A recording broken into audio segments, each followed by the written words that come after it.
નમસ્કાર દર્શક મિત્રો, ઉચ્ચ શિક્ષણની સાંપ્રત સમસ્યા કાર્યક્રમમાં આપનું સ્વાગત કરીએ છીએ। મિત્રો, ઉચ્ચ શિક્ષણ યુનેસ્કોએ થોડા સમય પહેલા એવું કહ્યું હતું કે કોઈ પણ દેશે પોતાના વિકાસ માટે સૌથી વધુ પ્રભાવ એટલે કે સૌથી વધુ મહત્વ આપવાનું હોય તો એ ઉચ્ચ શિક્ષણને આપવાનું છે, હાયર એજ્યુકેશનને। જો કે 200 યુનિવર્સિટીમાં આપણે ત્યાં હજુ એક પણ યુનિવર્સિટી टॉप 10 में पण मुकाई नहीं, ज्यारे चीन की 5-5 यूनिवर्सिटीओ टॉप 10 में आवी गई है। एटले के आपणे त्यां यूनिवर्सिटीओनी संख्या वधी छे पण केळवणीनुं स्तर ए यूनिवर्सिटीओनी संख्या जोता वधतुं नथी। आ पण एक बहु महत्वनो प्रश्न है। जो के एक बात चौक्कस है कि उच्च शिक्षणना प्रश्नों अनेक है अने आ प्रश्नों उकेलवा माटे राज्य सरकार होय के केंद्र सरकार क्यांक प्रश्नों सूझ नहीं अथवा तो क्यांक उकेलवानी इच्छा शक्तिनो अभाव देखाय छे अथवा तो अधिकारीओ द्वारा फाइलों ने टल्ले चढ़ाववानो एक उपक्रम आपणे त्यां बहु सारो गोठवायेलो छे। एटले क्यारेक एवुं लागे के हजुए ब्रिटिशर्स बाबुओ आपणे त्यां अधिकारी तरीके काम चालू ज छे एमनुं। सरकारे नवी कॉलेजो आपे, ग्रांटीन एड कॉलेजों पण खोले ने सरकारी कॉलेजों पण खोले, परंतु स्टाफ नहीं आपवानो। हाँ, जून की 15मी तारीखे विद्यार्थीओं ने एडमिशन मळी जवुं जोईए। वाइस चांसलरो पर तवाई चाले कि हजू सुधी कॉलेजों में एडमिशन केम नथी थया अने एडमिशन आप्या पछी विद्यार्थीओने वर्गखंडमां शिक्षक आपवानो पण ए क्यांथी लाववानो? मैनेजमेंट आपी न शके। सरकारी कॉलेजों होय के ग्रांटीन एड कॉलेज होय, जो अध्यापक न होय तो विद्यार्थीओ भणे केवी रीते? बहु मोटी समस्या है। एटलुं ज नहीं, क्लार्कनी भरती न थाय, पटावाळानी भरती न थाय, सफाई कामदारनी भरती न थाय, चौकीदारोनी भरती न थाय। सरकारी के ग्रांटीन एड संस्थाओं चाले केवी रीते? एटलुं ज नहीं, ग्रांटीन एड कॉलेजोने मेंटेनन्सनी ग्रांट पण नहीं आपवानी। आ पण एक नवो ताइफो चाली रह्यो छे आजकाल। કેટલાક વિષયો ભણાવવાના ખરા, વિષયોની માન્યતા આપી દેવાય, પણ એ વિષયના અધ્યાપકોની ભરતી કરવાની જ નહીં ને। હમણાં તાજેતરમાં જ કેટલાક અધ્યાપકોની ભરતી થવાની છે, પણ એમાં ઇતિહાસ સહિત અનેક વિષયોની બાદબાકી કરી દેવામાં આવી। એ વિષયો તમારે ચલાવવા હોય તો ચલાવો, પણ અધ્યાપકો અપાશે નહીં। આ કેવું તંત્ર? અને 60% કોલેજોમાં ગ્રંથપાલો નથી। लाइब्रेरी है, पुस्तकों है, पण एने ताळा वाग्या छे, कारण के ग्रंथपाल ज नथी। वांचे गुजरात अभियान बहुत सरस चलाव्युं आपणे, पण ग्रंथपालो विना, एटले के लाइब्रेरी ने ताळा मारीने आपणे लाइब्रेरीओ चालू राखी छे एम कही शकाय। आपणी समस्याओ अनेक छे। मारी साथे आ समस्या माटे चर्चा करवा माटे जोड़ायेला छे स्टार पायल अय्यर के जेवो गुजरात राज्य आचार्य मंडलना सेक्रेटरी है अने तेमणे बहु निष्ठापूर्वक अत्यारे आ मंडलनुं संचालन तो करे छे, पण छेल्ला 15 वर्षथी सरकारने पण मददरूप थई रह्या छे, आचार्योने पण मददरूप थई रह्या छे। तो ये छे आर.एच. पटेल कॉलेजना आचार्य श्री स्टार पायल अय्यर। साथे बैठा छे बीएड कॉलेजना खूब जाणीता शिक्षणविद अशोकभाई पटेल। डॉक्टर अशोकभाई अनेक वर्तमान पत्रों में जुदा जुदा तबक्के शिक्षण समस्याओं ने लईने पोतानी कलम चलावता होय छे। खूब सजाग छे विद्यार्थीओ माटे, संचालन माटे अने अध्यापकों माटे। ए साथे स्टूडियो में अमारी साथे बैठा छे श्री पंकजभाई पटेल। पंकजभाई ए कॉलेजोना जे कर्मचारीओ छे एमना जे यूनियन छे एना तेओ प्रेसिडेंट छे अने खूब वर्षोथी नॉन टीचिंग स्टाफ एटले के अमने जे सपोर्ट करनारो स्टाफ होय, कॉलेज में आचार्य अने अध्यापकों ने मददरूप थनारो जे स्टाफ होय एना ए वडा छे, एना ए प्रमुख छे अने खूब झीणवटपूर्वक ए जुदा जुदा प्रश्नों ने लईने सरकार समक्ष समस्याओं सतत रजू करता होय छे। ए साथे जोड़ाई गया छे अमारी साथे एच.ए. कॉलेज ऑफ कॉमर्सना प्रिंसिपल अने ऑल इंडिया कॉलेज प्रिंसिपल एसोसिएशनना secretary general doctor Sanjaybhai Vakil. थोड़ी ज वारमां आचार्य मंडलना प्रमुख, गुजरात राज्य आचार्य मंडलना प्रमुख डॉक्टर सरवैया पण जोड़ाई जशे। प्रश्नों की शुरुआत करिए अने सौथी पहली बात करिए અશોકભાઈથી.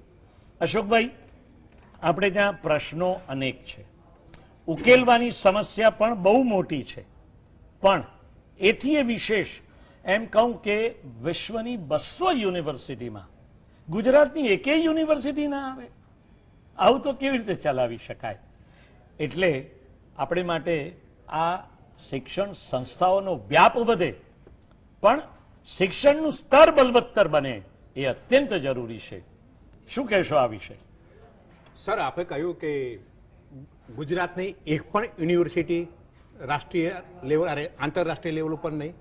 સર, એમ કહીશું અત્યારે જે ચાલી રહ્યું છે ને એવું ચાલશે ને સર તો હજુ 50 વર્ષ સુધી પણ નહીં આવીએ. હા, એનું કારણ છે કે અત્યારે હાલ શિક્ષણને સરકાર અને સમાજ બંને એક બાજુ ખૂણામાં મોકલી દીધું છે. નથી શિક્ષણ પ્રત્યે સરકાર એટલી જાગૃત, નથી સમાજ એટલો જાગૃત. અને એમાં પણ સર ઉચ્ચ શિક્ષણની જો વાત કરીએ તો આપણે જે વાત કરી તો 1997માં યુનેસ્કોમાં 182 દેશોની એક પરિષદ મળી હતી. ત્યાં સ્પષ્ટતા સાથે કર્યું હતું કે ઉચ્ચ શિક્ષણને પ્રાયોરિટી આપો. અને આમ પણ સુભાષભાઈ આપણે વાત કરીએ તો કે બાળક જ્યારે પ્રાઇમરીમાં આવે છે ને ત્યારે સમાજમાંથી આવે છે અને જ્યારે હાયર એજ્યુકેશન જ્યારે પૂરું કરે છે ત્યારે સમાજમાં જાય છે. તો સમાજમાંથી આવતું બાળક અને સમાજમાં જ્યારે આપણે પરત મોકલીએ છીએ ને ત્યારે ઉચ્ચ શિક્ષણ ક્ષેત્રે જે જવાબદારીઓ નિભાવવી જોઈએ એવી નથી નિભાવાતી એવું આપણા ભૂતપૂર્વ વડાપ્રધાન મનમોહનસિંહ સાહેબે પણ સાહેબ કહ્યું છે. જી, હજુ પણ સાહેબ આગળ વાત કરું તો આપણી સરકારે પ્રાઇમરીને બહુ જ પ્રાયોરિટી આપી છે. જી, અને એની 100મા ભાગની પ્રાયોરિટીની 100મા ભાગનું નીચું ઉચ્ચ શિક્ષણમાં એમનું વર્તન વ્યવહાર આપણને જોવા મળે છે. આપણે ભરતીની વાત કરી સાહેબ, ભરતી સિવાય ટેકનોલોજીની વાત કરીએ, શિક્ષણની વાત કરીએ, કઈ જગ્યાએ આજના શિક્ષણવિદને હાયર એજ્યુકેશનથી સંતોષ છે સાહેબ? એક પણ બાબતમાં નથી. અને આ માટે સરકાર અને સમાજ બંનેને સાહેબ હું જવાબદાર ગણું છું. જી જી જી જી, તમારી વાત બિલકુલ સાચી છે અશોકભાઈ. આ કોવિડના સમયમાં ઓનલાઈન એજ્યુકેશનનો બહુ મોટો વ્યાપ વધી ગયો છે. સંજયભાઈ, હું તમારી પાસે આવીશ કે ઓનલાઈન એજ્યુકેશનનો જે અત્યારે વ્યાપ વધ્યો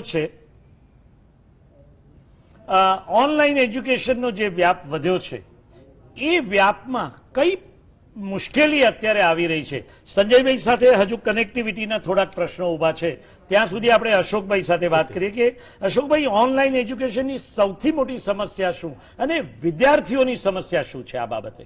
હા સર, પહેલી બાબત તો અધ્યાપકોને અભિનંદન આપી અને આપના પ્રશ્નનો જવાબ આપું છું કે સાહેબ દરેક કોલેજમાં સ્ટાફ અત્યંત ઓછો. અને કોરોના જ્યારે આવ્યો માર્ચ મહિનામાં લોકડાઉન થયું એ પહેલા આપણા ત્યાં ઓનલાઈનની કોઈ સંકલ્પ જ નહોતી, નહીં સરકાર, નહીં સમાજ, નહીં અધ્યાપકો, નહીં વિદ્યાર્થીઓ. પણ છતાંય સર એમ કહીશ કે જેવું લોકડાઉન મુકાવ્યું અને આ બધા જ અધ્યાપકોને હું સેલ્યુટ સાથે કહીશ કે સાહેબ દિલથી પોતાના ઘરમાં રહીને પણ એ લોકો ઓનલાઈન એજ્યુકેશનનું કામ શરૂ કરી દીધું. આ બાબતમાં તમામ અધ્યાપકોને આપણે અભિનંદન આપીએ છીએ. જી, પણ સર સાથે પ્રશ્ન એ થઈને ઉભો રહે છે, ચલો હું મારી જ વાત કરું, ઇવન ગઈકાલે પરમ દિવસે સાહેબ દિવસમાં અમે 3 લેક્ચર લઈએ છીએ. પ્રેક્ટિકલ હોય એનું પણ અમે ઓનલાઈન કામ કરી રહ્યા છીએ. પણ પ્રશ્ન અશોકભાઈ, પ્રશ્ન આ છે કે વિદ્યાર્થીઓ કેટલા હાજર હોય છે? યસ સર, ઓનલાઈન કદાચ અમે પ્રેશર કરી, અમારે ત્યાં તો બહુ ડાયા વિદ્યાર્થીઓ આવે છે બીએડમાં, એટલે અમારું કેવું માને છે. પણ આર્ટ્સ, સાયન્સ અને કોમર્સ કોલેજ કે એન્જિનિયરિંગ કોલેજના પ્રશ્નો આખા જુદા જ છે અને બહુ મોટા પ્રશ્નો છે. પણ સાહેબ ઓનલાઈનમાં સૌથી મોટો પ્રશ્ન એ થાય છે કે વિદ્યાર્થી જે મોબાઈલ ડેટા ખરીદશે કેટલો ખરીદશે સર? ધારો કે અમે અધ્યાપકો 2 GB દરરોજનો ડેટા ખરીદીએ છીએ. હવે અમારું તો એક લેક્ચર છે, અમે એક લેક્ચર લીધો, ચલો બીજા સાહેબ આવશે એટલે એમનો વાંધો નથી આવતો. પણ સામે બેઠેલો વિદ્યાર્થી પહેલા તો મોબાઈલ નતો, ચલો સ્માર્ટફોન એ એને લાવ્યો. પછી બીજું કે ઘણીવાર એવું બને કે ચલો જે ડેટા છે અથવા નેટ છે એ કનેક્શન ક્યારેક ગુમ પણ થઈ જાય. પણ એના કરતાં સૌથી મોટો પ્રશ્ન આવે છે પેલો ડેટાનો આર્થિકનો સર, કે વિદ્યાર્થી કેટલો ડેટા ખરીદશે? એક અધ્યાપકે લેક્ચર લીધું, બીજા અધ્યાપકે લીધું, ત્રીજા અધ્યાપકે લીધું. સાહેબ વિદ્યાર્થી સામે એક છે, અધ્યાપકો બદલાય છે, વિદ્યાર્થી તો સતત મોબાઈલ પર 12 થી 5 બેસવું પડે છે અને એ ડેટા સાહેબ એની પાસે નથી ચાલતો. આ એક મોટો પ્રશ્ન સમસ્યા આ છે. બીજું સર કે ફેસ ટુ ફેસ આપણે જે ભણાવીએ છીએ અને ઓનલાઈન ભણાવીએ છીએ એમાં આસમાન જમીનો ફેર છે. એક સંતોષ લઈ શકીએ છીએ કે સાહેબ મેં લેક્ચર લીધું, પણ જ્યાં પ્રેક્ટિકલ આવે છે અથવા સમજની વાત આવે છે, સામે 50, 100, 60 વિદ્યાર્થી બેઠેલા હોય, સાહેબ કોઈને પ્રશ્ન પૂછવો હોય અથવા તો અધ્યાપકે ચોક્કસ વિદ્યાર્થીને પ્રશ્ન પૂછવો હોય કે દોસ્ત આ બાબતમાં તમે શું માનો છો, સાહેબ એ ઓનલાઈન એજ્યુકેશનમાં નથી પૂછાતું. એટલે જે 2 વે એજ્યુકેશન થવું જોઈએ એ નથી થતું ઓનલાઈનની અંદર.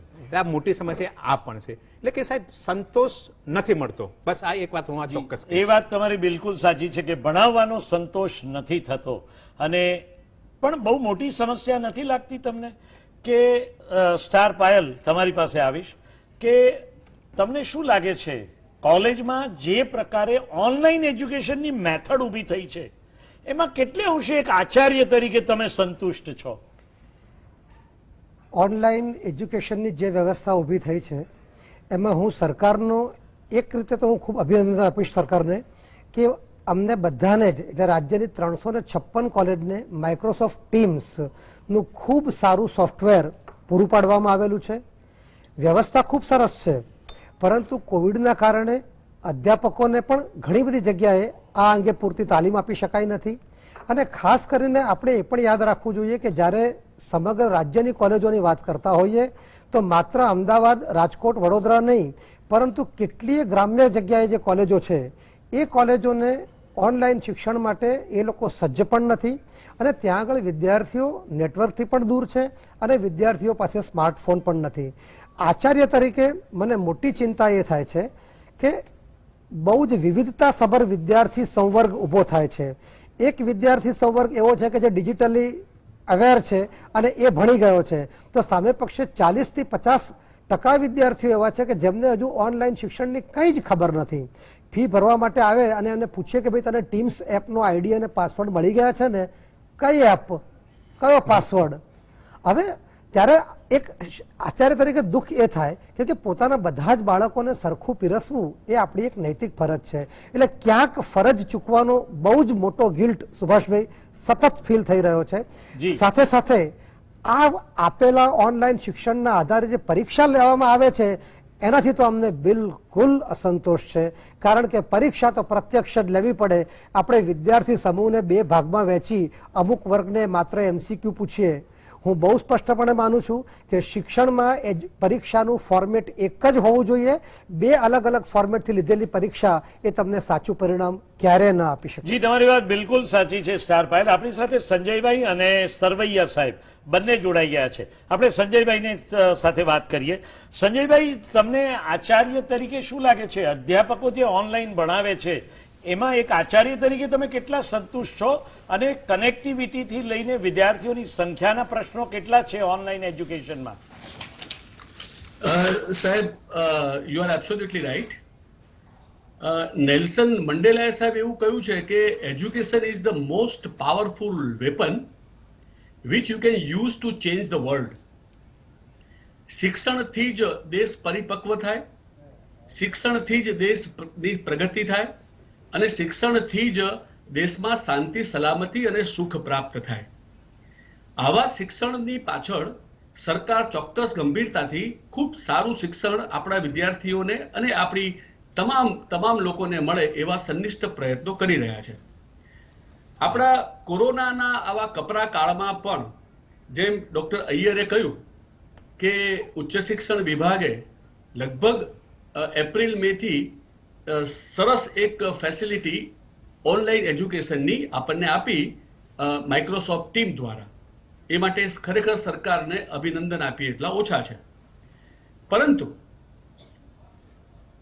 ઓનલાઈન શિક્ષણની અંદર પહેલી વસ્તુ તો કોઈ પણ વિદ્યાર્થી એક સોશિયલ આઇસોલેશન ફીલ કરે છે, સામાજિક એકલતા. આજે હું એકલો ધારો કે કોઈ એકાઉન્ટન્સીનો મેં લેક્ચર ભર્યો, એવી રીતે મેં ધારો કે 15 દિવસ સુધી મેં એકાઉન્ટન્સીના લેક્ચર ભર્યા, સ્ટેટિસ્ટિક્સના ભર્યા, ઇંગ્લિશના ભર્યા, પરંતુ 15, 20, 25 દિવસ પછી મને એવું ફીલ થાય છે that I am alone. આ એક સાયકોલોજીકલ એક ઇમ્પેક્ટ આપણને ઊભી થાય છે. ઓનલાઈનનો સૌથી વધારે જો કોઈ આડઅસર હોય તો એ સોશિયલ આઇસોલેશન છે. બીજું સૌથી અગત્યની વસ્તુ મોટિવેશનલ ફેક્ટર કોઈ નથી ઓનલાઈન એજ્યુકેશનમાં. આપણે ધારો કે 9 વાગે લેક્ચર છે તો ચલો 9 વાગે મારો લેક્ચર છે, મારે ભરવાનો છે, એવો ઉત્સાહ ઉમંગ એ વિદ્યાર્થીઓમાં નથી. એનું કારણ છે કે મોટિવેશનલ ફેક્ટરનો અભાવ છે. સાહેબ, કોઈ આઈ કોન્ટેક્ટ નથી. આઈ કોન્ટેક્ટ ન હોવાના કારણે ક્વેશ્ચન આન્સરની સેશન જે સફળતાપૂર્વક થવી જોઈએ એ ક્વેશ્ચન આન્સરની સેશન થતી નથી. અને સૌથી અગત્યની વાત, suppose I want to have sum feedback from the students, if I want to have sum feedback from the parents, કે ભાઈ ઓનલાઈન એજ્યુકેશનની અંદર ધારો કે મેં મેકબેથ નાટક ભણાયું અને મેકબેથ નાટક ભણાયા પછી વિદ્યાર્થીઓને એમાં કેટલી ખબર પડી એ હું કેવી રીતે જાણું? I tried by level best to know it. પણ એ સંતોષકારક રીતે સાહેબ કોઈ ફીડબેક સિસ્ટમ નથી. એટલે ઓનલાઈન એજ્યુકેશન એ અત્યારે બીજો કોઈ વિકલ્પ પણ નથી. સરકાર પણ પૂરી સંનિષ્ઠતાથી પ્રયત્નો કરી રહી છે, but there are many limitations. અને સૌથી અગત્યનું સાહેબ, ઇન્ફ્રાસ્ટ્રક્ચર્સ નો જબરજસ્ત અભાવ છે. આજે 40% વધારે જો કોઈ કોલેજમાં ઓનલાઈન એજ્યુકેશન ચાલતું હોય તો એ બહુ મોટી સફળતા કહેવાય. જો ઇન્ફ્રાસ્ટ્રક્ચર હોય એટલે કે ગેઝેટ્સ હોય તો ઇન્ટરનેટ ફેસિલિટીનો પ્રશ્ન હોય, ગેઝેટ પણ હોય, ઇન્ટરનેટ ફેસિલિટી હોય, કનેક્ટિવિટીના ઇશ્યુઝ હોય, તો આટલા બધા લિમિટેશન્સની અંદર ઓનલાઈન એજ્યુકેશનમાં સફળતાપૂર્વક કોર્સ પૂરો કરવો, સંતોષકારક કોર્સ પૂરો કરવો એ બહુ અઘરી વાત સંજયભાઈ, કોર્સના પાના ફરતા જાય છે, આપણે બધું ગબડાવીએ છીએ અને કહીએ છીએ કે કોર્સ પૂરો કર્યો, પણ વિદ્યાર્થીઓ કેટલું શીખ્યા અને એમને કેટલું આવડ્યું અને એમની સમજણમાં કેટલો વધારો થયો ને, આ તો બહુ મોટા પ્રશ્નો છે વિદ્યાર્થી માટે તો. Exactly sir, exactly. જી, હું સરવૈયા સાહેબ પાસે આવું છું. સરવૈયા સાહેબ, આપનું સ્વાગત કરીએ છીએ જીએસટીવીના પ્લેટફોર્મ પર. અને ખાસ કરીને બહુ મોટી સમસ્યા અત્યારે અમે એ જોઈ રહ્યા છે, જીએસટીવીની ટીમે સર્વે કર્યો છે કે ગુજરાતની લગભગ 100 કરતાં વધારે કોલેજોમાં આચાર્યો નથી. અને અસંખ્ય કોલેજો એવી છે કે કોઈક કોલેજમાં 4 અધ્યાપકોની અછત છે, તો કોઈ જગ્યાએ 5ની અછત છે, કોઈ જગ્યાએ 7 કે 8ની અછત છે. તો આ અછત વચ્ચે કોલેજોનું સંચાલન કેવી રીતે થાય છે?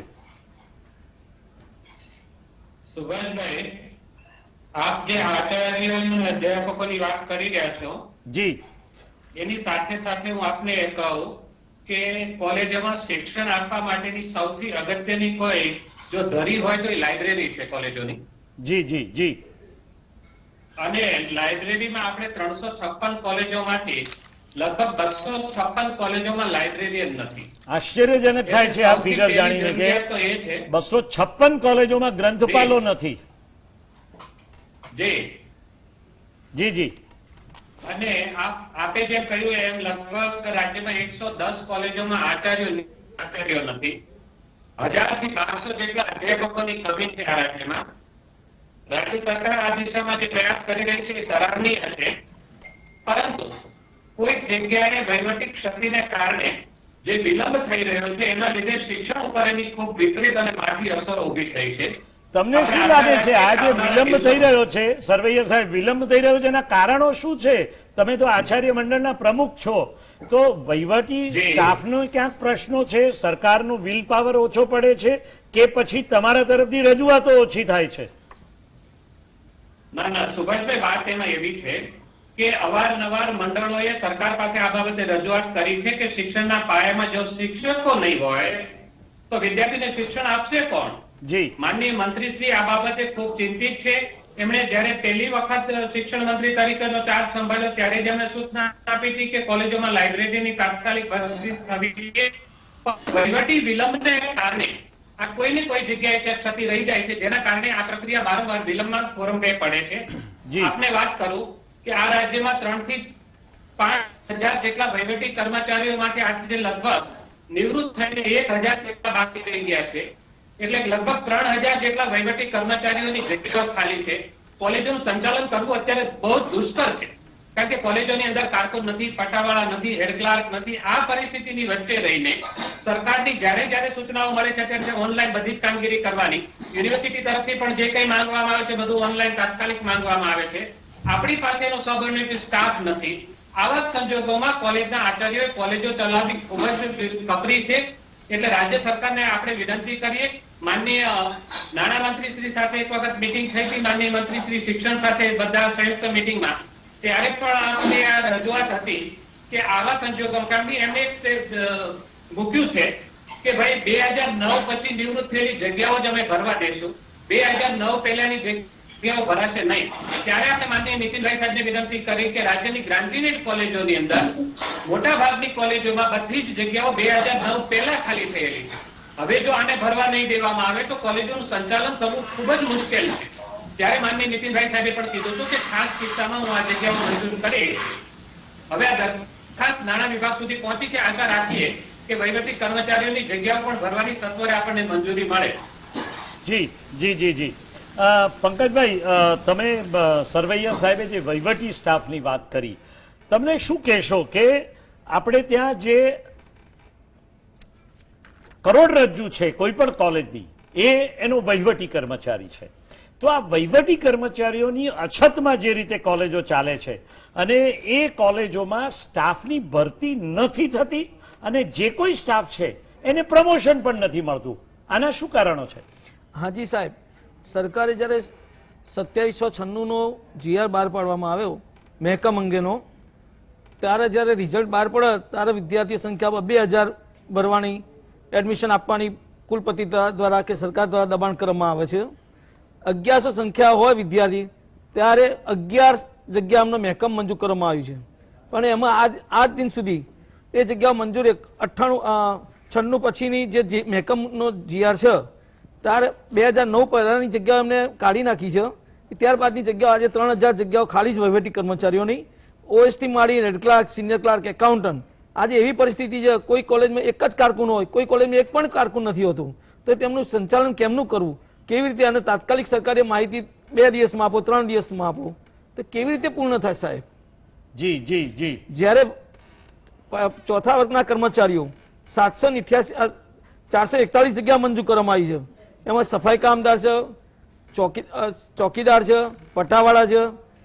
તો એની NOC સરકાર દ્વારા આપવામાં આવી છે, પણ તેનો પગાર ખર્ચ કોણ ભોગવે? એટલે આઉટસોર્સિંગ થી એ જગ્યા ભરવાની છે. એ આઉટસોર્સિંગ જગ્યા ભરવાની મંજૂરી આપી દીધી છે જી, પણ એનો પગાર ખર્ચ ક્યાં પડો?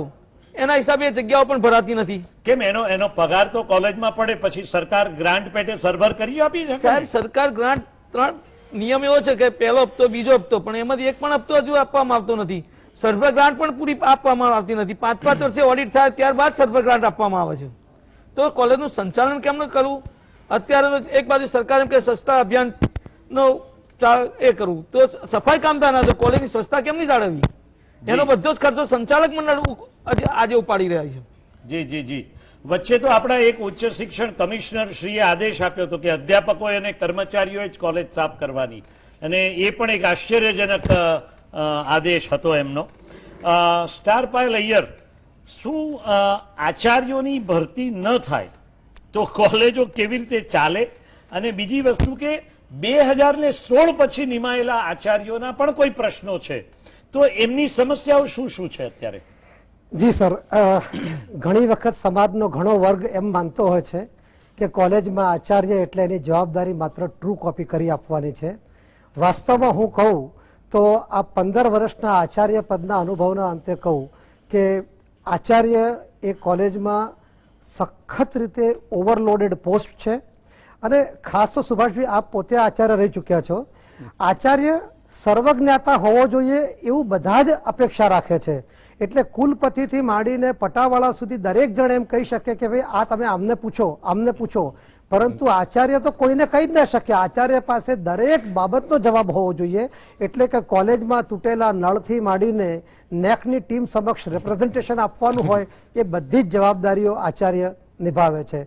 એટલે આચાર્ય વગરની કોલેજ એ તો સાહેબ કલ્પના કરવી જ બહુ દુષ્કર છે. પણ સુભાષભાઈ, આપે જે કીધું આ 100 કોલેજોની અંદર જે ઇન્ચાર્જ આચાર્યો અત્યારે સેવા આપી રહ્યા છે એમનું પણ દર્દ વિચારવા જેવું છે.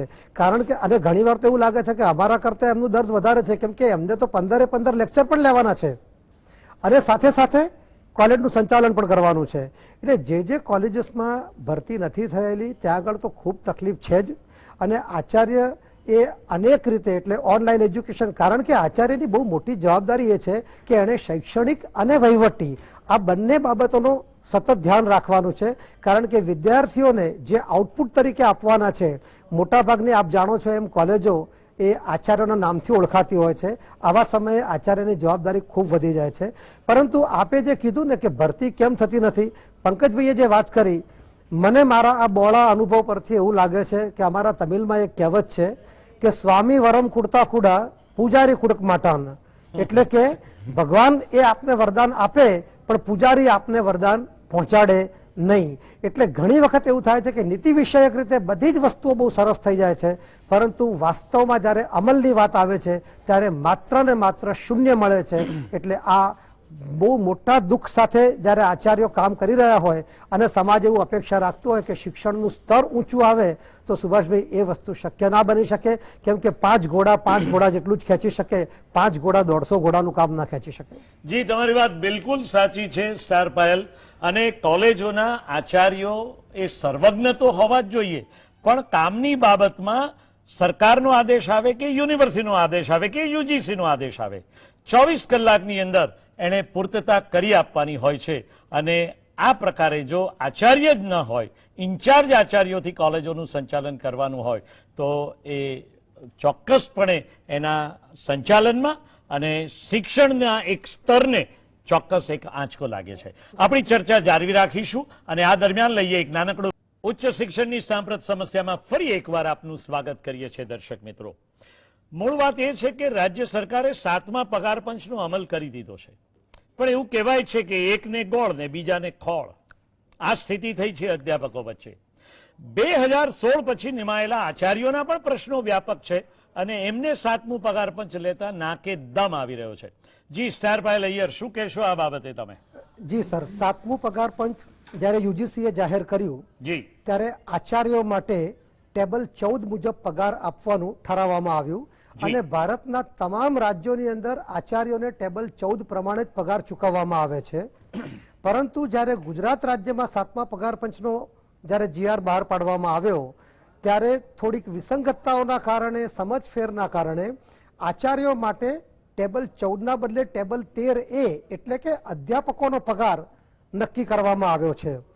આશ્ચર્યજનક બાબત કહેવાય કે એક રાજ્યમાં 16 પહેલા નિમાયેલા આચાર્યોને ટેબલ 14 પ્રમાણે પગાર મળે અને ટેબલ 13A પ્રમાણે 2016 પછીના આચાર્યોને પગાર મળે. એટલે કે આપણે સૌ જાણીએ છીએ કે હાયરાર્કીમાં અધ્યાપકથી આચાર્યની પોસ્ટ ઉપર આવે છે.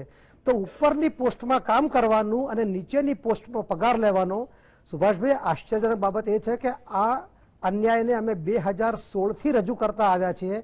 આજે 4 વર્ષ થઈ ગયા. 4 વર્ષથી લગભગ 100 જેટલા આચાર્ય મિત્રો માત્ર અધ્યાપકોનો પગાર ડ્રો કરી અને આચાર્યની સેવા બજાવે છે. આ વસ્તુ મોરલી એમના માટે બહુ જ ખૂંચે છે. આમાં રકમનો સવાલ નથી, પરંતુ ઘણી જગ્યાએ સ્ટાફ રૂમમાં જ્યારે તમારાથી નીચેની કેડરનો પગાર તમે લેતા હોવ તો એ વસ્તુ મોરલી બહુ જ બેકડાઉન કરી દે છે.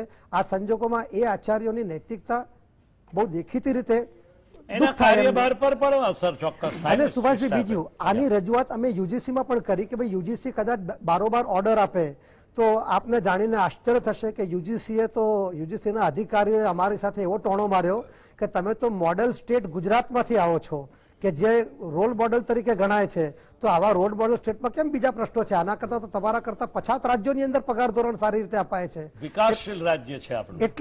એટલે મને આચાર્ય મંડળના સેક્રેટરી તરીકે આ બાબતનું ખૂબ દુઃખ છે કે અમારા 100 જેટલા આચાર્ય મિત્રો આજની તારીખે પણ અધ્યાપકનો પગાર મેળવીને આચાર્યની ફરજ બજાવે. અને સુભાષભાઈ, સરકારી કોલેજમાં પણ આ ધોરણ છે. એટલે આને તાત્કાલિક સુધારવું જોઈએ. મને એક વાત બહુ દુઃખ થાય છે કે ટેલિકમ્યુનિકેશનના સાધનો જ્યારે ઓછા હતા ને ત્યારે સમસ્યાઓ ઓછી હતી. આજે ટેલિકમ્યુનિકેશન એટલું બધું ફાસ્ટ થઈ ગયું છે ત્યારે સમસ્યાઓ વધી ગઈ છે. નાણાં વિભાગ એ શિક્ષણ વિભાગની બાજુમાં છે. દિલ્હી યુજીસીમાં ફોન કરીને માહિતી લેતા કેટલી વાર લાગે, પણ જે કીધું ને કે ક્યાંક ઈચ્છા શક્તિનો અભાવ છે, સમસ્યાઓને ચાલવા દો, ચાલ્યા કરશે, આ એપ્રોચ અમને ખૂબ નડી રહ્યો છે. અને જી, આના જી. કારણે જી. કારકિર્દીમાં કંઈક ભૂલ થઈ ગઈ હોય પસંદગી કરવાની એવું લાગી રહ્યું છે. જી. અને સુભાષભાઈ, બીજું, જો આ પગાર ધોરણ નહીં સુધારીએ ને તો કયો અધ્યાપક આચાર્ય બનવા તૈયાર થશે?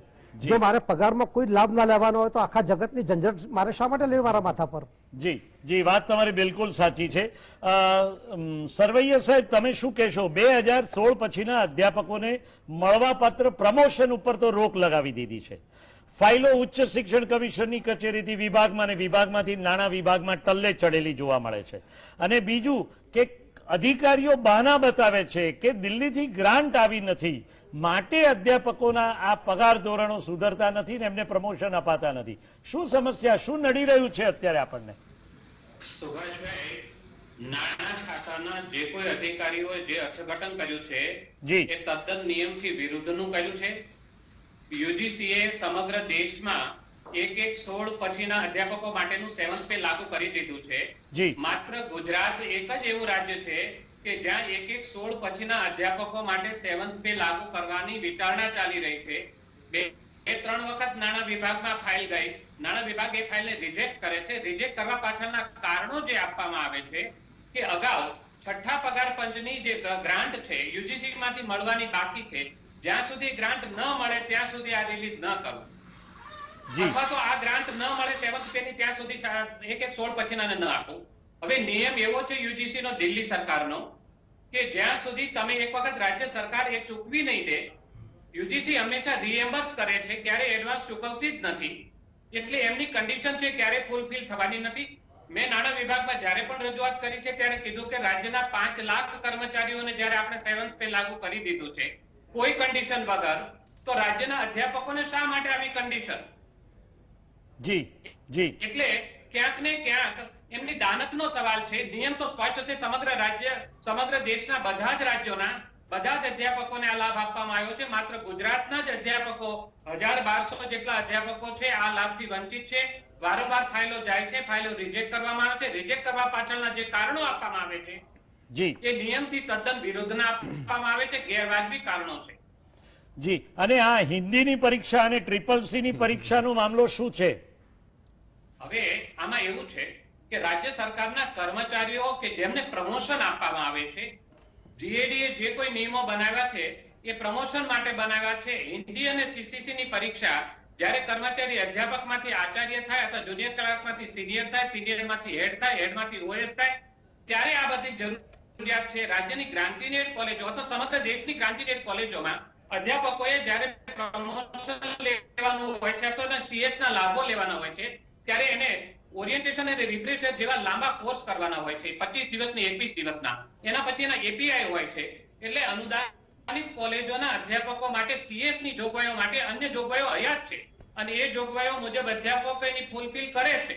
આમ છતાં એક વધારાની શરત કે હિન્દી અને CC ની પરીક્ષા પાસ કરેલી હોવી જોઈએ તો જ એને CS નું પ્રમોશન આપવું, જે તદ્દન ખોટી વાત છે. માનનીય મંત્રીશ્રીએ આશ્વાસન આપેલું છે મહામંડળને કે અગાઉ જો આવી કોઈ જોગવાઈ નહીં હોય તો આ જોગવાઈને કારણે આ અધ્યાપકોનો લાભ વંચિત નહીં રાખવામાં આવે. આમ છતાંય અધિકારીઓ હજુ આ શરત છોડવા તૈયાર નથી અને આ શરતના ઓઠા નીચે 1000 થી 1200 અધ્યાપકો પગારથી વંચિત છે. આગામી દિવસોમાં અમે ફરી વખત માનનીય મંત્રીશ્રીને મળવાના છીએ અને માનનીય મંત્રીશ્રી આમાં અગાઉ આપેલું આશ્વાસન છે એને પૂર્ણ કરશે એવી અમને ખાતરી છે. અને જો એમ નહીં થાય તો અમારે આ અંગે ઉગ્ર રજૂઆત કરવાની ફરજ પડશે. અમે એની તૈયારી કરી રહ્યા છીએ. જી.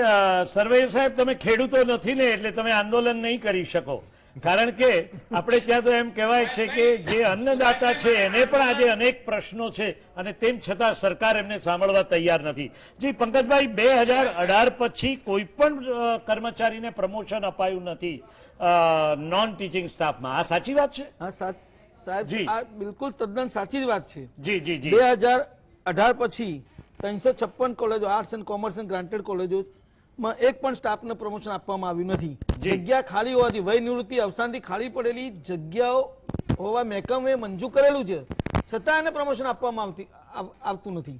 શું કારણ શું હોઈ શકે આમાં? કારણ એમને ફૂલફિલ કર્યું છે, 5 વર્ષ એક પ્રમોશન આપ્યા પછી 5 વર્ષ પૂરા કર્યા હોવા છતાં પણ પ્રમોશન આપવામાં આવતું નથી. તો આમાં આડોડાઈ દેખાય છે કે સમજણનો અભાવ દેખાય છે? આમાં સમજણનો ચોક્કસ સાહેબ અભાવ દેખાય છે. જી જી જી જી. અને HRA CLA 7મા પગાર પંચ મુજબ પણ નથી ચૂકવાતું. અમારી પાસે આવી ફરિયાદો આવી છે, તો આ સાચી વાત છે? હા સાહેબ, 7મા પગાર પંચમાં HRA CLA કેન્દ્ર સરકારના કર્મચારીઓને 30% મુજબ આપવામાં આવે છે. જી. અમદાવાદને જો મેગા સિટી જાહેર કરવામાં આવી હોય અને કેન્દ્ર સરકારના કર્મચારીઓ અમદાવાદમાં જ નોકરી કરતા હોય તો એમને 30% HRA CLA મોંઘવારી ભથ્થું આપવામાં આવે છે. જી. જ્યારે રાજ્ય સરકારના કર્મચારીઓને આનાથી અભાવ આપવામાં આવતું નથી, વંચિત રાખવામાં આવે છે HRA CLA થી. જી જી, તમારી વાત બિલકુલ સાચી છે. સ્ટાર પાયલ અય્યર, ફિક્સ પગાર ધોરણ વાળાઓના એ ફિક્સ પગાર ધોરણ વાળા જે અધ્યાપકો છે, એટલે કે 1998 પછી UGCના સ્કેલ ધારણ કરનારા અધ્યાપકોની નિમણૂક થઈ નથી. લગભગ 2005 કે 7ની આસપાસમાં ફિક્સ પગાર ધોરણ વાળા અધ્યાપકોની નિમણૂક થઈ. શરૂઆતમાં 25,000 અપાતા હતા, પછી 40,000 આપવાની શરૂઆત થઈ. પણ એ અધ્યાપકોનું સર્વિસ જોડાણ એ વર્તમાન સર્વિસ સાથે કેમ નથી થઈ શક્યું ને એ આગળ એમણે જે નોકરી કરી હોય એ સરકારી નોકરી હોવા છતાં એનું જોડાણ કેમ નથી થઈ શકતું? સાહેબ, આ પ્રશ્ન બહુ ગંભીર છે. જી. આમ જોવા જાઓ તો આ અધ્યાપક સહાયક છે એ રાજ્ય સરકાર દ્વારા દાખલ કરવામાં આવેલી વ્યવસ્થા છે. જી. યુજીસીએ તો ક્યાંય પણ આવી કોઈ વ્યવસ્થા કરી જ નથી. યુજીસી તો સ્પષ્ટપણે આગ્રહ રાખે છે કે ઉચ્ચ શિક્ષણની અંદર પૂર્ણકાલીન અધ્યાપકોની જ ભરતી થવી જોઈએ. જી. એ બાબતે એક રીતે આપણે સરકારને અભિનંદન આપી શકીએ કે ભાઈ સાવ ન મામા કરતા કાળા મામા સારા, કે ચલો આપણે એમને ફિક્સ પગારમાં લીધા, પરંતુ એ ફિક્સ પગારમાં લીધા બાદ એ લોકો પૂરતી શરતો પૂરી કર્યા બાદ જ્યારે મુખ્ય પ્રવાહમાં આવે છે ત્યારે એમને આ અન્યાય થઈ રહ્યો છે. એમને અગાઉની નોકરી ખરેખર જોડવી જોઈએ અને અગાઉની નોકરી જોડવા ઉપરાંત આ જે 5 વર્ષનો તબક્કો જે સુભાષભાઈ છે એ પણ બહુ જ કોમ્પ્લિકેટેડ હોય છે, કેમ કે એમાં એમને એક પણ વધારાની રજા મળતી નથી. જી. એક દિવસ જો ગેરહાજર રહે તો એનો પગાર કપાઈ જાય છે. અને ઘણી બધી હાઈકોર્ટે ચુકાદા આપેલા છે કે કોઈ પણ કર્મચારીને તમે લાંબા સમય સુધી એના એ પગાર ઉપર નોકરી પર ન રાખી શકો. કારણ કે પગાર એ મોંઘવારીના અનુસાર હોવો જોઈએ. શું સરકાર 5 વર્ષ સુધી મોંઘવારી બિલકુલ વધે નહીં એવું કરી શકે એમ છે ખરી? જો એ ના કરી શકતી હોય તો એક વ્યક્તિને તમે કઈ રીતે? અને સાહેબ, આ અધ્યાપક સહાયક પણ PhD પણ કરે છે, નેટ સ્લેટ પણ પાસ કરે છે, તમામ લાયકાતો પણ એ ધરાવે છે. એટલે એમને બને ત્યાં સુધી સરકારે હવે મુખ્ય પ્રવાહમાં લઈ લેવા જોઈએ. કારણ કે જો તમે મુખ્ય પ્રવાહમાં લેશો તો UGC ગ્રાન્ટ તો આપવાની જ છે, એટલે 50% જેટલી તો આપણને આર્થિક સહાય મળે છે. ટૂંકમાં મને ક્યાંક ને ક્યાંક એવું લાગે છે કે ઉચ્ચ શિક્ષણને જો રાજ્ય સરકાર પ્રાયોરિટાઇઝ કરશે, એને પ્રાયોરિટીમાં લેશે ને તો આ વસ્તુ થઈ શકશે. પણ જો આપણે એમ રાખીએ કે ચલો શિક્ષણને હાંસિયામાં મૂકીએ અને એ તો એની રીતે ચાલ્યા કરશે, આ બાબત નહીં ચલાવી લેવામાં આવે કે અને આ થશે તો પછી શિક્ષણનો વિકાસ નહીં થાય. સ્ટાર પાયલ અય્યર, સાંભળ્યું છે કે નિવૃત્ત થયેલા આચાર્યોને પણ સેવા જોડાણના અભાવને કારણે એમને પેન્શન પણ નથી મળતું. આ વાત સાચી છે? સર, આ બહુ જ કરુણ સત્ય છે અને મને આ કહેતા બહુ દુઃખ થાય છે કે લગભગ 10 જેટલા પ્રિન્સિપાલ છેલ્લા 1 વર્ષથી નિવૃત્ત થયેલા છે. હવે આપ જાણો છો તેમ પ્રિન્સિપાલની ભરતી માટે અધ્યાપકે 15 વર્ષનો અનુભવ હોવો જોઈએ. મોટા ભાગે 15 વર્ષનો અનુભવ થયા બાદ કોઈ પણ અધ્યાપક બીજી કોલેજમાં પ્રિન્સિપાલ બને છે. બહુ ઓછા કેસ એવા હશે કે જે પોતાની જ કોલેજમાં આચાર્ય બને. હવે આવી રીતે જે આચાર્ય બને છે એ લોકોનું પગાર રક્ષણ જે તે સમયે સરકાર દ્વારા કરવામાં આવેલું હોય છે, રજાઓ પણ જોડવામાં આવેલી હોય છે, પેન્શન યોજનામાં પણ સમાવેશ કરવામાં આવેલા હોય છે. પરંતુ હમણાં 2019માં નાણાં વિભાગે એક ઠરાવ કર્યો જે ચુસ્તપણે માત્ર ને માત્ર સરકારી કર્મચારીઓ માટે હતો કે ભાઈ સરકારમાં જો તમે વિભાગ બદલો તો તમારે સેવા જોડાણ કરાવવું પડે. મને હજુ પણ બહુ નવાઈ લાગે છે કે જે નિયમ ગ્રાન્ટેડ એડ કોલેજને લાગુ જ નથી પડતો, પરંતુ ઉચ્ચ કમિશનર કચેરી, ઉચ્ચ શિક્ષણ કમિશનર કચેરી એનું એવું કેવું અર્થઘટન કર્યું કે 2005 પછી કોલેજ બદલેલા તમામ આચાર્યોને ફરજિયાતપણે સેવા જોડાણ કરવાનું કહેવામાં આવ્યું. અને સાહેબ, સેવા જોડાણ એટલે અમે તો કમિશનર કચેરીના અંદરમાં જ નોકરી કરેલી છે.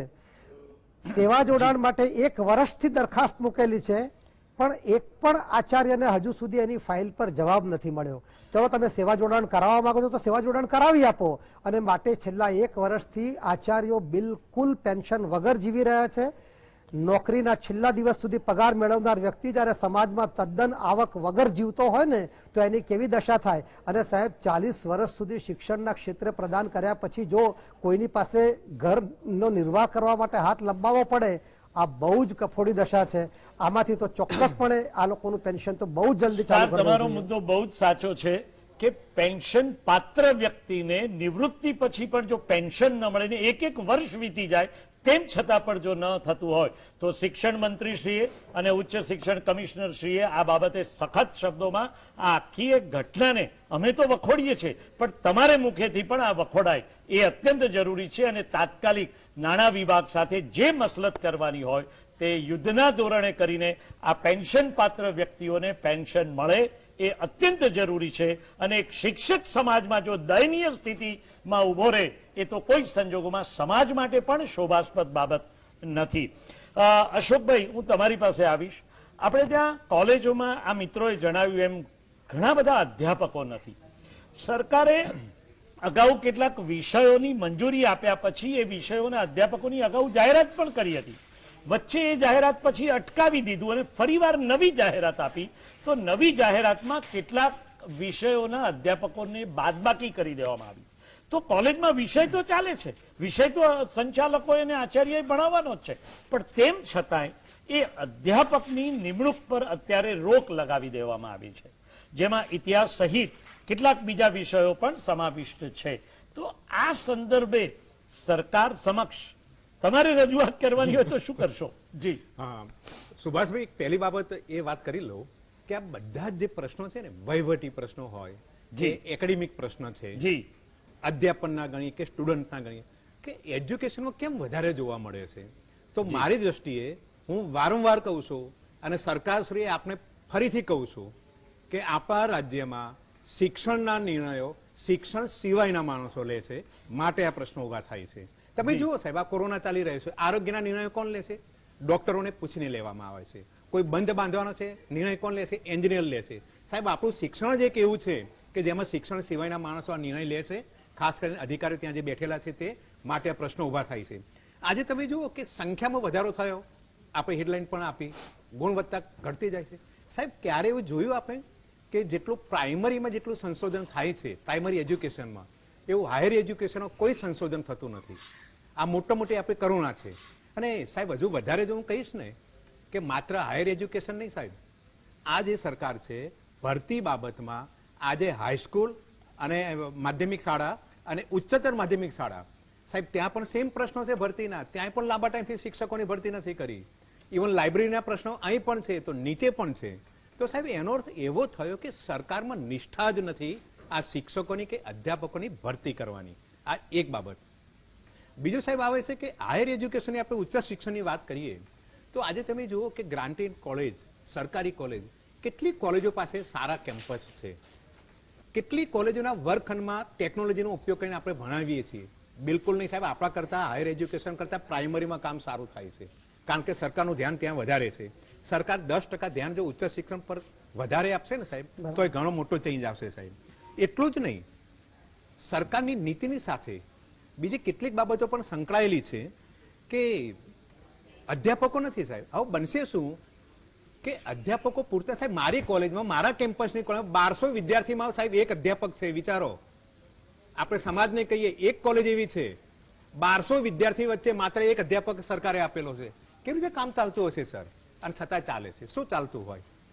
અચ્છા, મેં એક સંચાલકને સર પૂછ્યું કે ખાસ કરીને વિદ્યાર્થીઓ કેમ્પસમાં વધારે જોવા મળે છે ક્લાસરૂમ કરતા. તો એક સંચાલકને મેં કહ્યું કે સાહેબ આ છોકરાઓને ક્લાસરૂમમાં મોકલો ને. તો સંચાલકનો જવાબ હતો કે અશોકભાઈ, અમે મોકલીએ તો ખરા, પણ અંદર કોઈ ભણાવનાર તો હોવો જોઈએ ને. સરકારે માણસ જ નથી આપ્યો, ક્યાં બેસાડીએ? ઘણીવાર તો સાહેબ એવું બને છે કે સંખ્યા પણ ફૂલ આપી દે છે, વધારે પડતી, 50-60ની જગ્યાએ એક જ ક્લાસમાં 150-200. તો કે એટલા મારે બેસાડવા ક્યાં? એના કરતાં ભલે કે કેમ્પસમાં ફરે. અને માટે સાહેબ બીજા નવા પ્રશ્નો ઊભા થાય છે.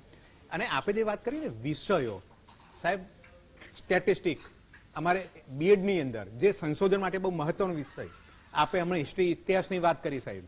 સાયકોલોજીની વાત કરીએ છીએ સર, આ બધા વિષયો સાહેબ મરતા જાય છે. અને એક સમય એવો આવશે સર કે આજથી 5-15 વર્ષ પછી છોકરાઓને યાદ કરાવવું પડશે કે આવા વિષયો અમારે સ્કૂલમાં કે કોલેજમાં ચાલતા હતા. એટલા વિષયો સાહેબ મરી જશે. એટલે સરકારને આપણે કહીએ કે થોડું ધ્યાન આપે અને અધિકારીઓ દ્વારા જે 100% નિર્ણય લેવાય છે ને એના બદલે થોડા એજ્યુકેશનલિસ્ટને પણ સાથે રાખે અને નિર્ણય લેવામાં આવે. જી જી જી જી, તમારી વાત બિલકુલ સાચી છે. સંજયભાઈ, આપ એવી એક કોલેજમાં છો કે જ્યાં આગળ વિદ્યાર્થીઓ ઉચ્ચ શિક્ષણ માટે પરદેશ જવાના અનુગ્રહી છે, તો તમે શું કહેશો? આપણી જે એજ્યુકેશન સિસ્ટમ અહીંની છે અને વિદેશમાં જે છે એમાં શું પાયાનો તફાવત છે ને ત્યાંથી અહીંયા શું લાવવા જેવું છે કે જેથી કરીને આપણે શિક્ષણના સ્તરને ઉપર લઈ જઈ શકીએ? જી સાહેબ, દેશમાં છે ને ઘણા બધા સેગમેન્ટ્સ હોય છે. એમાં પ્રાયોરિટીમાં નંબર 1 જો એજ્યુકેશનને આપણે નહીં આપીએ તો શિક્ષણનું સ્તર ઊંચું ના આવે. અને આપે બહુ સરસ વાત કરી કે પરદેશ લોકો બહુ જાય છે. એનું કારણ છે કે ઇન્ટેલેક્ચ્યુઅલ્સ જે છે એ ઇન્ટેલેક્ચ્યુઅલ્સને અહીંયા સારી નોકરી સાહેબ મળતી નથી, પૂરો પગાર મળતો નથી. માટે એ પોતાની સ્કિલ જે છે, પોતાની જે ઇન્ટેલેક્ચ્યુઆલિટી છે એને યુટિલાઇઝ કરવા માટે પરદેશ જાય છે અને ત્યાં નોકરી કરીને એ સારામાં સારું કમાય છે અને બહુ જ સારું જીવન જીવી શકે છે. જી, આપે જે વાત કરી કે હું અમેરિકા અને ચાઇના આ બંનેની ખૂબ સારી યુનિવર્સિટીઓમાં જ્યારે હું વિઝિટ કરવા ગયો ત્યારે સૌથી સાહેબ વધુ અગત્યની વસ્તુ એ છે કે ઇન્ફ્રાસ્ટ્રક્ચર્સ. સરકારે સાહેબ મેક્સિમમ ઇન્વેસ્ટમેન્ટ, એ સૌથી વધુ ઇન્વેસ્ટમેન્ટ દેશમાં એ શિક્ષણમાં જ્યાં સુધી નહીં થાય ત્યાં સુધી સાહેબ શિક્ષણનું સ્તર ઊંચું નહીં આવે. તમે જુઓ કે લગભગ 35% લોકો એવા છે આપણા દેશમાં કે જે અશિક્ષિત છે અને 6 વર્ષથી 14 વર્ષની વચ્ચે મેક્સિમમ લોકો ભણવાનું છોડી દે છે. એટલે પાયાની જરૂરિયાત ઇન્ફ્રાસ્ટ્રક્ચર્સની છે. 130 કરોડની જ્યારે આપણે વાત કરીએ કે ભાઈ આટલા બધા લોકોને સારું શિક્ષણ આપવું એ ક્યારેક અશક્ય લાગતું હોય છે. તો વોટ અબાઉટ ચાઇના? ચાઇનાનું ડેવલપમેન્ટ માત્ર 85 પછી જ થયું છે સાહેબ. પણ એ જે 35 વર્ષની અંદર એમણે જે પ્રોગ્રેસ જે કર્યો, તો આપણે તો એના કરતા 20 કરોડ ઓછા છીએ. તો આપણે કરી શકીએ, પણ મેક્સિમમ ઇન્વેસ્ટમેન્ટ પહેલા તો એજ્યુકેશનમાં થવું જોઈએ. નંબર 1 પ્રાયોરિટી દેશમાં એ શિક્ષણને જ આપવું પડે. અને મેં પહેલા કહ્યું એમ કે સાહેબ શિક્ષણ જ્યાં સુધી અહીંયા પરિપક્વ નહીં થાય, જ્યાં સુધી શિક્ષણને પૂરેપૂરું ધ્યાન આપીને લોકો સુધી નહીં પહોંચે ત્યાં સુધી સાહેબ ડેવલપમેન્ટ દેશનું ના થઈ શકે. સૌથી અગત્યની વસ્તુ એ ઇન્ફ્રાસ્ટ્રક્ચર છે અને એના માટે મેક્સિમમ ઇન્વેસ્ટમેન્ટ કરવું પડે. જી જી જી, તમારી વાત બિલકુલ સાચી છે. એક બુદ્ધિધનની પાછળ જે આપણે ઇન્વેસ્ટમેન્ટ કરવું જોઈએ એ કરી શક્યા નથી. અલબત્ત ઇન્ફ્રાસ્ટ્રક્ચર ડેવલપમેન્ટથી માંડીને ટેકનોલોજીકલી ડેવલપમેન્ટથી લઈને આપણા વિદ્યાર્થીઓને શું જરૂરિયાત છે એની ઉપલબ્ધિ માટે સરકારે સખત પ્રયત્નો કરવાની તાતી જરૂરિયાત છે. અને શિક્ષણ કોઈ દિવસ પાર્ટ ટાઈમ ન હોઈ શકે, એ ફૂલ ટાઈમ પ્રોજેક્ટ જ હોવો જોઈએ અને તો જ આપણા બાળકો એ સારું શિક્ષણ લઈ શકશે. સ્ટાર પાયલ, તમને શું લાગે છે? નવી શિક્ષણ નીતિ આવી છે અને આ નવી શિક્ષણ નીતિ અંતર્ગત શું બદલાવ આવશે અને આપણે શિક્ષણમાં પડેલા લોકોએ કઈ રીતે સજ્જ થવાની આવશ્યકતા છે? જી સર, હું એક શેર ટાંકીને કહીશ કે ઘર સજાને કા તસવ્વુર તો बहुत दूर की बात है, જી, अब तो ये सोचो कि इस टूटते घर को बचाए कैसे. વાહ વાહ વાહ. જૂની શિક્ષણ નીતિ ના જ એટલા બધા પ્રશ્નોમાં એટીકેટી છે, એ બધી એટીકેટી સોલ્વ કરીને નવી શિક્ષણ નીતિ તરફ જઈશું. નવી શિક્ષણ નીતિનો મુસદ્દો બહુ સરસ છે, વેરી ગુડ. આપણે જે તમે હમણાં જે વાત કરી આંતરરાષ્ટ્રીય શિક્ષણ અને ભારતના શિક્ષણ વચ્ચેનો એક તફાવત, આપણું શિક્ષણ ક્લસ્ટર વાઇઝ છે. એટલે એક વ્યક્તિ સાયન્સ તો પછી એને સાયન્સ જ ભણવું પડે, એ આર્ટ્સ ન રાખી શકે સાથે સાથે. પરંતુ નવી શિક્ષણ નીતિમાં આપણે બધા જ દરવાજા ઓપન રાખ્યા છે. એટલે એક વિદ્યાર્થી સાયકોલોજી સાથે, કેમિસ્ટ્રી સાથે સંસ્કૃત પણ ભણી શકે અને એકાઉન્ટન્સી પણ ભણી શકે. આ વ્યવસ્થા બહુ સરસ છે. પરંતુ પેલી જે ઉંદર અને બિલાડીની વાર્તા આવે છે એમાં who will bell the cat, આ એક મોટો પ્રશ્ન છે. સાહેબ, આપને ઇન્ફ્રાસ્ટ્રક્ચરની સંજયભાઈએ જે વાત કરી, ગુજરાતમાં 1982માં એવું નક્કી કરવામાં આવ્યું હતું કે દરેક કોલેજને એક વિદ્યાર્થી દીઠ આખા વર્ષના 60 રૂપિયા મળશે.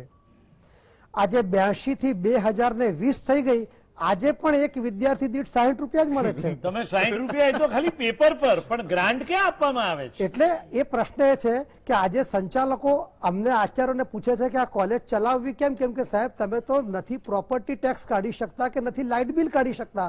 જો લાઇટ બિલ અને પ્રોપર્ટી ટેક્સ જો અમારે ભરવાનો હોય, એ પણ જો તમે ના કમાવી આપી શકતા હોય તો આ સંસ્થા ચલાવવાનો ઉદ્દેશ શું છે, પર્પઝ શું છે? આવા સંજોગોમાં જ્યારે નવી શિક્ષણ નીતિ આવી રહી છે ત્યારે એક મોટો પડકાર એ છે કે આજ યુનિવર્સિટીઓ આપણે અત્યારે ડિસેન્ટ્રલાઇઝ કરી દીધી. ગુજરાતમાં 10માંથી 56 યુનિવર્સિટી કરી દીધી છે, પરંતુ હવે આપણે વિષયોને ડિસેન્ટ્રલાઇઝ કરવાના છે. ત્યારે આ યુનિવર્સિટીનું ભવિષ્ય શું રહેશે? અને જો વિદ્યાર્થીઓએ અલગ અલગ વિષયો રાખવા હશે તો એમનું એનરોલમેન્ટ કોઈક ચોક્કસ એજ્યુકેશન સેન્ટરમાં થવું પડશે અને ઘણી બધી કોલેજોને મર્જ કરવી પડશે. એટલે નવા પડકારો તો ખૂબ મોટા છે, પરંતુ એક વસ્તુ નક્કી છે કે નવી શિક્ષણ નીતિના સફળ આયોજનમાં પણ તમારી પાસે શિક્ષકો તો પૂરતા જોઈશે જ. જો શિક્ષકો અને સ્ટાફ નહીં હોય તો નવી શિક્ષણ નીતિને કઈ રીતે અમલમાં મૂકીશું એ બહુ મોટો પ્રશ્નાર્થ ઉભો રહેલો છે. જી સ્ટાર પાયલ, તમે બહુ અગત્યનો મુદ્દો છેડ્યો કે નવી શિક્ષણ નીતિમાં મને તો ક્યારેક એવું લાગે છે કે old wine in new bottle જેવી વાત છે આ. પણ તેમ છતાંય આપણે આશાવાદી છીએ. નવી શિક્ષણ નીતિ થકી ચોક્કસ એક પરિવર્તનનો પવન તો ફૂંકાશે અને આ પરિવર્તનમાં માત્ર વાત આટલી છે કે મૂળભૂત પ્રશ્નો ભૂલાઈ ન જાય અને જે વહીવટી પ્રશ્નો છે અથવા તો અધ્યાપકોની અછતના પ્રશ્નો છે કે અધ્યાપકોના પ્રમોશનના પ્રશ્નો છે કે દિલ્હીથી ગ્રાન્ટ લાવવાના પ્રશ્નો છે, આ બધા પ્રશ્નો એ સરકારી અધિકારીઓએ કરવાના રહેશે. બહુ આશ્ચર્યજનક બાબત છે કે માત્ર દિલ્હીથી ગ્રાન્ટ ન આવી હોય એટલા ખાતર અધ્યાપકોના પ્રમોશન ન થાય, એટલા ખાતર અધ્યાપકોને ઉચ્ચ પગાર ધોરણ ન મળે. આ ક્યાંનો ન્યાય? કેમ એ ગ્રાન્ટ લાવવાની જવાબદારી પણ મંડળોની છે કે પછી સરકારી કર્મચારીઓની છે? આ મુદ્દાઓ બહુ મહત્વના છે. શિક્ષણ વિભાગે આ દિશામાં સઘનપણે વિચારવું પડશે અને જ્યાં સુધી એક શિક્ષક અન્યાય સહન કરતો રહેશે ને ત્યાં સુધી એ વર્ગખંડમાં પોતાનો પ્રભાવ ઊભો નહીં કરી શકે. જો વર્ગખંડમાં શિક્ષક ઉચ્ચ મસ્તકે એને ઊભા રહેવું હશે તો એને એના પગ મજબૂત કરવા માટે સરકારે એની પડખે ઊભા રહેવું પડશે અને ત્યારે એક શિક્ષક પાસેથી આપણે અપેક્ષા રાખી શકીશું કે સાચું, સારું અને વિદ્યાર્થીને એમ્પ્લોયેબલ બને એવું શિક્ષણ આપી શકે.